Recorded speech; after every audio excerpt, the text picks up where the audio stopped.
any path to a title fight goes through Hunter and Dana. He turned down the Pereira fight because he was over by 4 pounds. Totally understand. Apparently, he's turned down a couple other fights. I would assume he turned down the Shavkat fight, which I would agree with also. And now he's turned down the Ian Garry fight. Dana and them are very consistent. They're just very consistent. If they feel like you're being too selective, they're not going to give you a title shot. All right, so Wonderboy has already turned down the Ian Garry fight. That has happened. It's a done deal. It's not happening. Dana already announced it. And we are going to talk about that decision, whether or not, Wonderboy's being a coward or whether he's being very, very smart. One or the other is the truth. And not the truth, it's an opinion, but I'm going to tell you what my opinion is, and I feel very strongly about it because it could have been an incredible decision for Wonderboy. It could have been a terrible decision. Either way, we're going to run through it on this channel. I'm going to give you my opinion. Also, we are going to talk about Aljamain Sterling a little bit more because I just put up a video about O'Malley and his admission in the post-fight that I won't want to step on that video. But in his post-fight interview, he put new information out that it's one of those things where like, hey, did you hear that, yada yada's dad died? And it's like, okay, well, I don't need to talk to this person to know that his heart is broken now. His dad died. His heart's broken. I don't need to talk to Aljo and his team to know that what Sean O'Malley revealed in that post-fight must have absolutely torn his heart out of his chest. Bottom line. So I just did a video about that, but the video actually was much more about O'Malley, and I want to talk about Aljamain now. So we're talking about Wonderboy and Aljamain, two veterans of the sport that I have an incredible amount of respect for, and that's what we're going to do. Also, listen, Aljamain Sterling has a YouTube channel. He has been, no single active UFC fighter grinds harder on YouTube for longer than Aljamain Sterling. Go give the guy a follow, man. Go subscribe to his channel.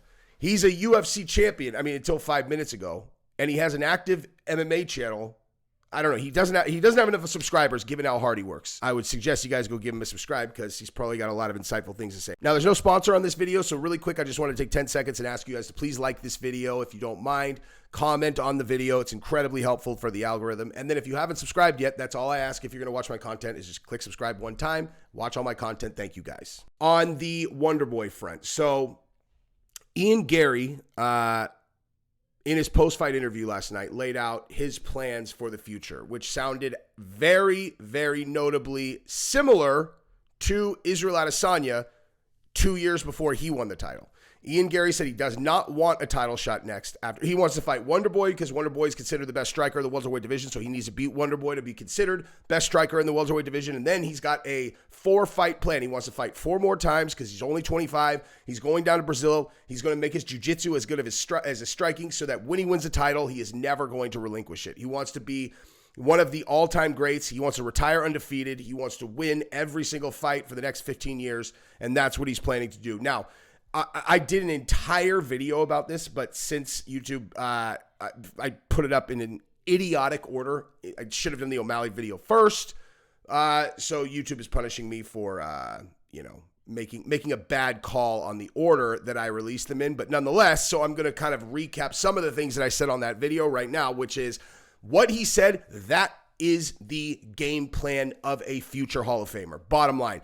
And I don't care what anybody says. It might seem outlandish at this stage of his career, but bottom line, the guy sounds like an all-time great at age 25. He is ahead of the game. That performance last night was unreal. He was cringe at the press conference before. Doesn't matter, dude, because you know where he's not cringe is when he's talking about his career. A person trying to trash talk doesn't come naturally to people. That's one of the things. I will certainly acknowledge that he sounded cringe in the press conference before the fight. I obviously stringently disagreed with his take on what Neil Magny said. I think he was taking it out of context. Neil Magny was just trying to promote the fight, and he made him out to be some kind of child abuser. And, Neil Magny's an American hero, which is why I hammered him for it, hammered Ian Garry for it and defended Neil Magny. But at the end of the day, he convinced himself of this narrative, beat the living hell out of Neil Magny, and then flipped him off after every single round. It looked absolutely incredible. And, that's the mind of a champion right there. So bottom line, though, is in the middle of his kind of, his next step in his long-term plan is he wants to beat Wonderboy. Now, Wonderboy immediately turns the fight down. Immediately. And Dana announced that. They said, so what about Wonderboy and Ian Garry? He said, Wonderboy's already turned it down. And so if the question that everybody has on their mind is my opinion that Wonderboy's a coward or he's doing a good job managing his career, there's absolutely no question. The answer is doing a good job managing his career. There is absolutely no, listen, here's the deal. So when you're a young buck, you're a young buck and you're like, I want to win the title. In your mind, you're like, if I am the champion, that means I can beat any fighter on any given day because I'm the best in the world, right? Or I should be able to beat every fighter any day, right? Like there shouldn't be anyone who's capable of beating me. Like that's a young man's thought of what it means to be the champion. That's probably what most people think about being the champion, okay? And I can't speak for everyone in the world, but I could say that a veteran's view of the championship may be something more along the lines of, I'm going to make a tremendous amount of money and it's an incredible accomplishment to be able to win a championship belt, but I don't need to beat everyone all the time. If I'm 40 years old, I want the path of least resistance to a title fight. I will say this though. I will say this about this. Any path to a title fight goes through Hunter and Dana. Okay? And that is the only critique that I would have of Wonderboy's decision making right now, right? He turned down the Pereira fight because he was over by 4 pounds. Totally understand. Apparently, he's turned down a couple other fights. I would assume he turned down the Shavkat fight, which I would agree with also. And now he's turned down the Ian Garry fight. Listen, Dana and them are very consistent. They're just very consistent. If they feel like you're being too selective, they're not going to give you a title shot.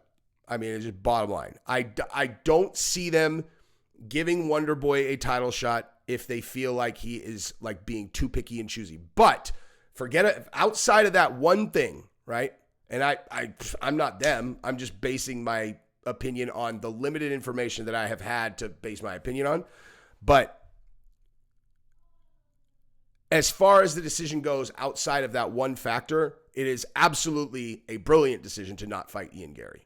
It would be a totally crazy decision to fight Ian Garry if your goal is to win the title, because Ian Garry is a horrendous matchup for Wonderboy. It doesn't mean Wonderboy can't win.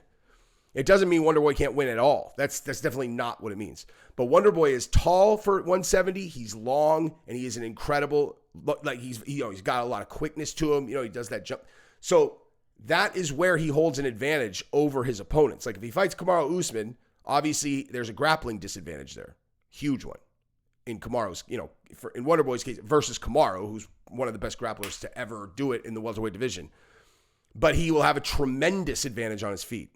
Tremendous advantage. That's all this game is, dude. That is all this game is, which is another reason why I was so impressed by what Ian Garry said last night. The reason he doesn't want to fight for the title yet is because he wants to go to Brazil and make his ground game as good as his stand-up. He's only 25. If he's this good on the feet at 25, do you doubt his ability to do that? And I mean, look, I understand how it would look from the outside if you don't have any experience grappling here. You're like, nah, you can't make up that amount of ground. And that, in most cases, tends to be true. But I would argue that generally applies to people who are training because they have to. Like they're training because they're a mixed martial artist. They want to be great, so they want to be good at everything. And this obviously doesn't apply to everybody. They don't necessarily set out to be great grapplers, right? It's not like they want to get, they want to get good at grappling, but they still think of themselves as a striker or whatever. Look at GSP. Was GSP a grappler when he started? No. And who ended up, I mean, if we're talking about best grapplers in the history of the 170-pound division, who are we talking about? Right? GSP grew into one of the best grapplers in the history of the sport. And Ian Garry has even more dangerous striking than GSP now. He's taller, he's faster. And so if he does what he says he's going to do and goes down and becomes that incredible a grappler, he is going to be unbeatable. Anybody can get caught. But either way, okay, so right now he doesn't have that grappling necessary. Okay, well, that's fine. But Wonderboy's advantage is non-existent against Ian Garry.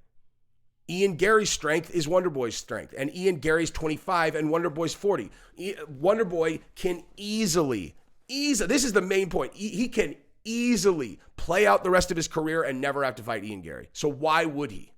Why on earth would he pick a matchup that stylistically is so dangerous for him? Again, if Wonderboy loses, it's a wrap for him. He only has one more shot, dude.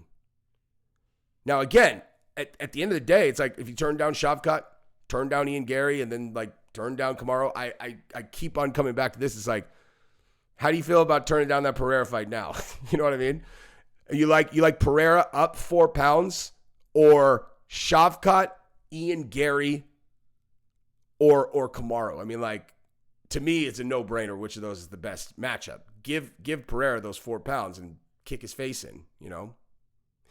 Like, Wonderboy was going to see everything Michel Pereira was throwing at him. I mean, like, to me, it's like, that was an easy pick for Wonderboy. But anyway, bottom line is, I agree with the decision, and like I said, the only caveat being that if, you know, you have to rely on Dana and Hunter to give you a title shot, and there's so many guys at 70, dude, that like you almost have to go in and say, look, man, okay, well, if I take that fight and if I win, then what? You know, get them to commit to something. If they want you to take a fight like that, just, you know, get them to commit to something. It's going to take either an incredible, dominant performance. I mean, honestly, you're going to have to beat one of those guys to get a title shot anyway. But I don't, like I said, I don't disagree with the decision at all. So on the other side, on the Aljo stuff. So I wanted to talk about this because I am, okay. I don't like when people boo people. I don't like when the crowd boos fighters generally. Like I said, I just started talking about this, that when I was at the Jake Paul and Nate Diaz fight, that changed because I looked and I'm like, oh, Jake Paul loves this. He loves it. He wants you to boo him. He wants you to boo him. He loves it. And Aljamain was that way in Boston, also in the buildup, right? He just embraced it. He's like, I'm fighting Sean O'Malley in Boston. They're going to boo me, and I like it. Bring it, right? But they booed him after the fight. That really rubbed me wrong, dude. Like, bottom line, I mean, I got nothing but love for Boston, but that, I don't know, man. I don't know. If I'm in that crowd, right? If I'm in that crowd and Aljamain, after losing his belt by knockout to Sean O'Malley, given the amount, like, given what he's fought through, given like the adversity that he's had, every person rooting against him, even in his hometown, if someone near us is booing and they don't look like a psycho who's going to spaz out and try to throw a punch at me, I'd be like, dude, are you serious? I might like to a stranger, I'd be like, dude, really? Like, that's how like classless that seems to me, right?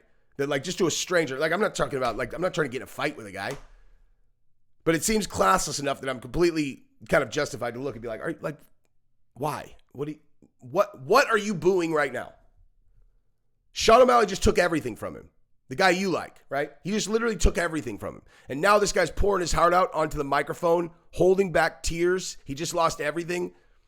And that's your contribution. You're going to fucking boo him? Fuck you. Actually, maybe I do want him to throw a punch. Not really. It's bullshit, dude. It's bullshit. I would never do that. What exactly are you booing about Aljamain? Like, seriously, like, be specific. What exactly are you booing about Aljamain Sterling at this point? Oh, he took a picture with the belt after he won by a legal knee. Yeah, dude, he's running with it. He's doing what he should have. That's exactly what he should have done. You know, is build interest. You know, and if he wants to play the heel, then yeah, you boo him when you're doing the fight buildup, right? There's a huge difference between the buildup to a fight and the post-fight. They are not the same. They're not the same at all. Like I said, I might participate in a boo if I think he's trying to play the heel and I think it's actually helping him. It's fun to get into it with, like, you know, boo. Yeah, I'm in for that. The post-fight, the event has happened. Okay? In the pre-fight, both guys they're full of hope and anxiety. It's fun for everybody. They're as nervous as, you know, or 10 times as nervous as anybody else, but, like, we're all in this thing together. It's a pre-fight. Oh, boo. The post-fight, there's one person in this equation who just got their heart ripped out of their chest. We're not still playing that game anymore. You know, like this game's over. If you're booing now, you're just a fucking piece of shit that has no emotional intelligence at all. You have any idea what he feels like, you're going to boo him? That's how that, like, I mean, if Aljamain had some like track record of like actually like beating the shit out of women or like, you know, something like that, then maybe. Well, probably actually. But he's done nothing wrong, dude. Nothing. He's done nothing to deserve those boos. Not genuine boos. Nothing. The guy's done nothing to deserve that. So I just wanted to say that because I didn't like it, and I just generally share how I feel on the channel. But also I just wanted to talk about Aljamain in general because, again, he has taken so much shit, you know, from all the crowds. He doesn't seem to take like shit online though. You know, like online, everybody seems to respect him. And again, you guys should go follow his YouTube channel. But dude, the guy's a grinder. He's a hard worker. He's a fantastic fighter. Potentially, you could argue still the best bantamweight in the world. If, you know, I mean, game plan wise, if he would have gone with a different game plan, he probably wins that fight, you know, especially now that we know what was going on with Sean's rib. So, you know, put some respect on the guy's name, dude. Especially because it's almost inevitable that he is going to have, like every other champion who's defended that, like who lost during their fourth title defense, they all get an immediate rematch. You think he's going to? You know what I mean? You think Aljamain's going to get an immediate rematch? You think the UFC is going to run that back and roll the dice that O'Malley beats him again?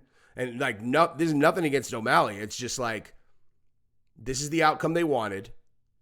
It was a long shot going into the fight, and they got the outcome they wanted. Are they gonna roll the dice again immediately? Hell no, dude. They're not going to. I don't think. But and so, you know, I mean, listen, Aljamain he got back end on 4 fights, right? Yeah, he got back end points on 4 fights. So he got the second Peter Yan fight. He got the TJ Dillashaw fight. He got the Cejudo fight. And now he got the O'Malley fight. He's made a lot of money. And, dude, kudos to him. You know, if you start feeling really bad for him, just think about that. He's made millions of dollars. And he as well he should, dude. And I was at that the second Yan fight. And like sometimes I think about that where I'm like, yeah, so it was over 4 fights. And it like seems like that was a long time. And I'm like, dude, that was not that long ago at all. We were just in Jacksonville. He had all 4 of those fights in that amount of time. His bank account must be looking cool like a pool in the what? Cool like a fool in a pool.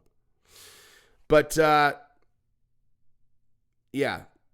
Now, what do you do with Aljo? I mean, that's one of those things where you're like, what do you do with him, dude? The rankings look like so.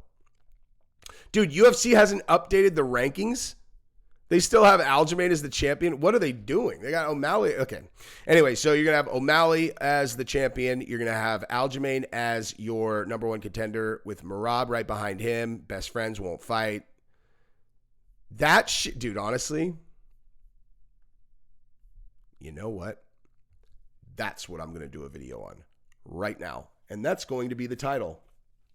So we're going to cut this one off, and we're going to do a video right now about Aljamain screwing over Merab now that he lost, right? He promised Merab he was going to leave the division, right? That's why, you know, Merab shouldn't be pushing for a title shot. He's leaving the division, you know? And then now he lost. He's all, never mind. Hey, because him staying in the division, that's probably not going to hurt Merab's chances at getting a title shot either. You know what I mean? It's like, that's why, I mean, listen, I'm not saying he's necessarily doing anything wrong. I'm saying Merab was doing something wrong saying he wouldn't fight him. And saying that, like, you know what I mean? So, anyway, I'm excited to do that video. Love you guys. Subscribe to the channel if you haven't yet. Peace.